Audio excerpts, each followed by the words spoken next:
দুদিনের মাথায় ফের কুয়াকাটায় মিলল বড় ইলিশ। পটুয়াখালীর কুয়াকাটা সংলগ্ন বঙ্গোপসাগরের গঙ্গামতি এলাকায় নাসির মাছি নামের এক জেলের জালে ধরা পড়ে এটি, যার ওজন 1 কেজি 700 গ্রাম। এটি বিক্রি হয়েছে 5,000 টাকায়। রোববার সকালে সমুদ্রে গিয়ে জাল তুলতেই ইলিশটি উঠে আসে। পরে কুয়াকাটা মেয়র বাজারে নিয়ে গেলে নিলামে মাছটি 5,170 টাকায় কিনে নেন স্থানীয় ব্যবসায়ী সগির হোসেন।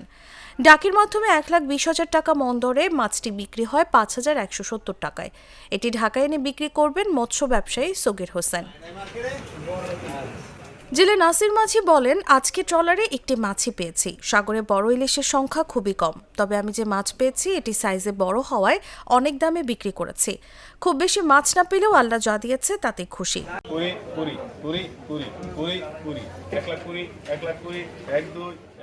এর আগে 14 আগস্ট একই বাজারে সোনুগাজী নামের এক জেলের জালে ধরা পড়েছিল 1 কেজি 800 গ্রাম ওজনের একটি ইলিশ।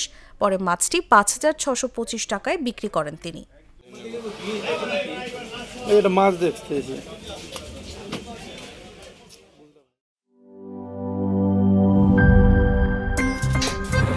আমার একটা স্মার্ট সিদ্ধান্তে 25% গ্যাসের খরচ কমেছে। ভাবছেন কিভাবে? সাধারণ গ্যাস স্টোভ বদলে আমি এনেছি আরএফএল গ্যাস স্টোভ। এর সাইন্টিফিক নজল ও ব্রাস বার্নার ক্যাপ সমানভাবে তাপ ছড়িয়ে রান্না করে দ্রুত, তাই গ্যাসও বাঁচায় 25%, টাকাও বাঁচে 25%। আরএফএল গ্যাস স্টোভ নিরাপদ ও গ্যাস সাশ্রয়ী।